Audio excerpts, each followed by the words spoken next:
My family was an adoptive family when I was growing up. My brother and sister were both adopted. So adoption was always sort of in the plan for me. I always wanted to grow my family in that way. When I met Naomi, then we started our family and we had 2 boys. We really wanted to have a balanced family, I guess you could say. We looked into adopting internationally, but there was just so many barriers in terms of cost and travel that it just wasn't really right for our family.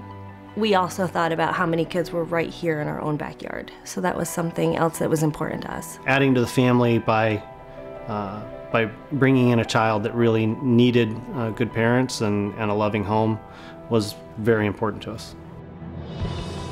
Zarri was at Children's Hospital before we met her. She had been abused by a boyfriend of her mom's and had landed in Children's in a coma. She was unconscious for about 30 days.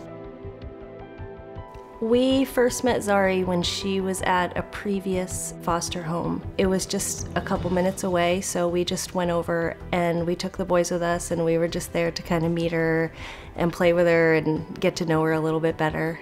And I fell in love really in the first 10 minutes of spending time with her. We did this little walk around the neighborhood and I held her hand and then I carried her around, and her and I really just bonded that day. For me, there wasn't really any choice after that. She was going to come to our house. Zarri was in our home for about 8 months, and we had really come to love her and appreciate her. And we built this relationship with her biological father. The state finally decided that she needed to reunify with her father. Zarri transitioned back into the home with her dad. So while Zarri was in the process of transitioning back to her biological father's house, we received a phone call about a newborn baby.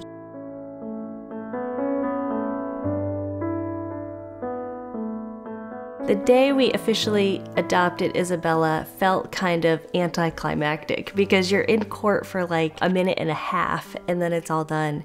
And she had pretty much been part of our family her entire life.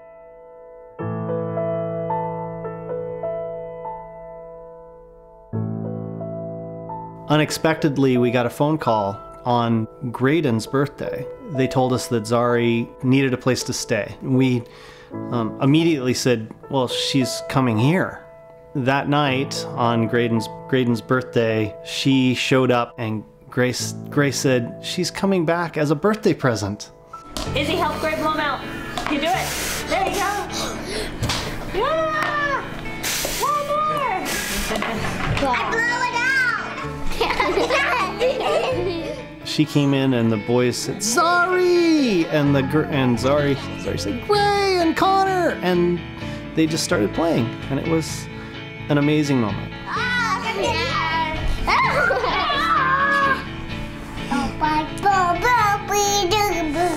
She walked in the door and we hadn't seen her in like 5 months, and it was like she never left. The boys and Zarri just hugged and just started carrying on like she had never been gone. And that's when it became clear that she was part of our family and she was here to stay. When we finally reached the day when Zarri was adopted, it was this crescendo of emotions. She came into our home when she was 2, and she was 6 when we adopted her, so it had taken 4 years. We weren't sure when we started this if we were going to adopt 1 girl or 2 girls, but the way it all worked out, we have 2, and now our teams are even in our house.